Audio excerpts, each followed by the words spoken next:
we must recognize that we have lost freedom in our hearts. Judge, you could not have said that more passionately and truthfully. The people have lost the spirit of fight in their hearts. They don't care about freedom. You know, think about it. If you do not believe what the government shoves down your throat, then you believe in misinformation. The whole thing with the COVID war. If you don't believe what they say, you believe in misinformation and you're a conspiracy theorist.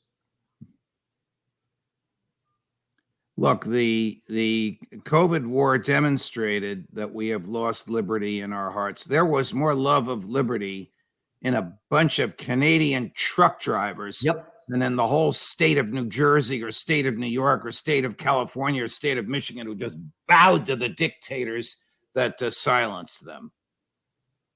And look what that little daddy's boy, another arrogant, a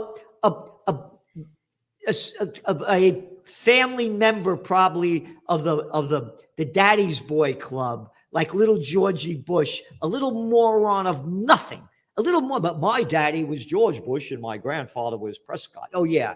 Oh, and the little Trudeau up there. Yeah. My daddy was Pierre Trudeau. I'm a nobody, but I'm Justin Trudeau, just here, and I'm gonna screw over those freedom fighters by passing an emergency act to rob them of their freedom, put them in jail, and steal their money. A democracy. We have lost our freedom. And by the way, I was very involved in the truckers movement. When they had rallies, I was speaking at them via Zoom. And these were real men and women that were fighting for freedom. And look what the government did to them, passing an emergency act. The government stole gasoline from their trucks. If you or I did that, we'd be arrested. Yeah. The government took the air out of the tires of their trucks. Some of them, this is the middle of the winter, were taking hot baths outside in blow up backyard pools. The government pinpricked the pools. I mean, what the government did became acts of terror and destruction. But of course, the government makes itself immune from the consequences of breaking its own laws. Governments have been doing that for hundreds of years. And what were they protesting? They didn't want to get vaccinated to cross the border. They wanted to control their own bodies. Yeah. Oh, what happened to my body, my choice? Oh, that. Right. Oh, by the way, those phonies of the My Body, My Choice Club, they spent over $11 million, according to CNBC, Planned Parenthood, telling people to get vaccinated. The hypocrisy. So going back to what you're saying here is that we have lost our freedom, and that if people don't unite and stand up for it, then we're finished. Because you went back and I wrote what you said about Bush, about how he got these clowns to sign what he wanted, and he sold fear. Correct. Fear is what gets the people. Right. 88% of the people believed him we're going to get that guy Osama bin Laden dead or alive. So now let's go back now.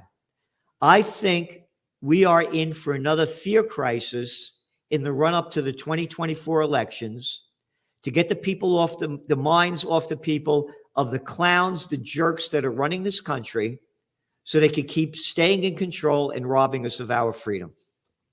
I agree with you. I don't know in what form it's going to take. It may be nuclear, but obviously old Joe is poking and prodding the bear.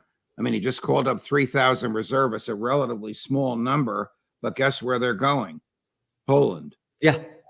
Reservists from New York, New Jersey, and Texas are going to Poland? For what? For what? The Polish army is at the border, and it can't wait to go into Ukraine. It would be suicidal if they did that. But the Polish leadership is prodding them on. There we go. These front covers are fantastic. A picture is literally worth 1,000 words. Yep. When you look at them, because Joe Biden wants to run for re-election as a wartime president. Right now, the American public is indifferent to the war, but if they do something to put fear in the hearts of the American public, they'll back the government. Actually, over 60% of the American public supports the war. Unbelievable. Well, they only read one side. They only get one side. You're not allowed to talk about peace or facts. Here again, Right. we wrote about it in the Trends Journal, Dr. Paul Craig Roberts, going back to 2014, about how the United States overthrew the democratically elected government of Viktor Yanukovych in Ukraine. All there.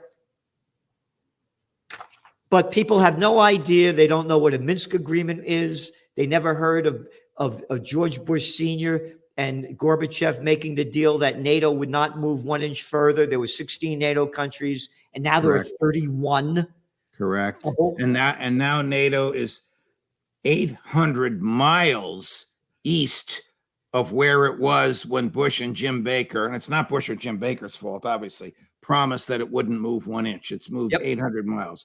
And they all have missiles aimed at Moscow. So picture this. The Chinese government takes over Mexico, and they have missiles aimed at Dallas and Miami. How the hell do you think we'd react? Yeah. And how about the Russians up in Canada with missiles aimed at us? Right, aimed at Detroit and Chicago and New York. You can imagine how we'd react. So you understand how Putin is reacting. You know, there's the front page of today's Wall Street Journal, big picture on the top, showing a Russian jet. Russian jet shoots down American drone over Syria. What the hell are we doing in Syria? We have no right being there. Correct. You mean we're stealing their oil? Is that what you're telling me? Gerald, did Congress declare war on Syria, and did we miss that declaration of war? We're getting them ISISes over there, don't you know? We're fighting ISIS. We're stealing their oil. Right. We are invaded a foreign nation that is no threat to us. Correct. Well, we've been doing that for 150 years, but we're still doing it. Yep. Yeah, so it goes back to the conclusion of your article that if we are no longer outraged at the most obvious violations, if we elect to office those who promise to uphold it and reelect them after they've trashed it, we must recognize that we have lost freedom in our hearts, and then it is gone. You can't be any clearer. No, By the way, I'll be speaking at a rally on August 6th, Humanity for Peace. Scott Ritter will be there and others, and it's be at the United Nations. So go to Humanity for Peace and find out more about it, because we're doing everything we can, to fight in the name of freedom, peace, and justice. And as the judge said, that we've lost freedom in our hearts. So if you don't do anything, it's up to the people to change it. And it's very sad. This article you wrote it's devastating. And it's just another article of your weekly ones that keep showing how we keep losing our freedom in this country, and how the people aren't fighting back. And again, going back to your article, you mentioned that in just 1 year, the FBI, nearly 300,000 people they spied in illegally. What did they accomplish by it? What did they accomplish? Tell me. That is a very good question. We don't know, and they don't know. So, and the 300,000 people don't know who they are. Yeah. That is just absolutely devastating. Has that kept the country safer, all this spying on innocent people? These are not people as to which there was suspicion or probable cause, or the FBI would have gone out and get a warrant. These are people that the FBI could not get a warrant on because there's no basis for the warrant. But still, they scooped up all that data. When you went to the doctor, what you told the doctor, what the doctor put in his or her laptop, how much money you have in the bank, what you told your lawyer, what checks you're writing. What business of that is the government's? And again, let FBI, it shouldn't even exist. Correct. That little clown that used to be the head of it, J. Edgar Hoover, that little jerk of a nothing clown boy. And then let's Kennedy move it says forward. that Bobby Kennedy says it will shut the FBI down. Yep. And shut the CIA down. Yep. And then they'll shut him down. Probably. And then let's go back. Homeland Security. Not in the CIA, Constitution. FBI, NSA. What have they accomplished? The trillions of dollars that they steal from us to keep these clown shows going. What have they accomplished? You have answered it. You have answered it. The trillions of dollars they have enriched themselves. That's all they've accomplished. They bought the most expensive equipment in the world. Here's a cocktail party conversation question for you. What's the largest building in the world? It's in the Utah desert. It's the storage facility for the NSA. It's 5 times the size of the Pentagon. Our tax dollars paid about it. Most Americans don't even know that this monstrosity exists.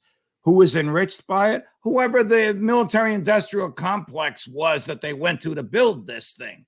What does it cost to operate? Well, it's got to be air-conditioned. It's in the Utah desert. It's 5 times the size of the Pentagon. You can only imagine what the electricity bills are. Yeah, and how they're using up all the natural resources there while they're poisoning it at the same time. Again, Judge, thank you so much for what you're doing. And everybody listening, please do what you can do. Because if you don't do anything, then, I always quote that St. Thomas Aquinas, that anyone that is not angry when it's justifiably justified to be angry is immoral. And those that are not angry when it is justifiably correct to be angry are immoral. And now is the time to be angry. Yes. Because what they're doing to us is not justified. It's immoral. And so that's that's not his exact quote, but that's basically what he said. So, Judge, thank you so much. And we'll see you next week. And remember, hit the like button to subscribe. And don't forget, the Judge is going to have Scott Ritter on this Friday on his podcasts, Judging Freedom. Thank you. Yep, Thank you, Gerald. Thanks for a wonderful half hour with you. All the best. Thank you.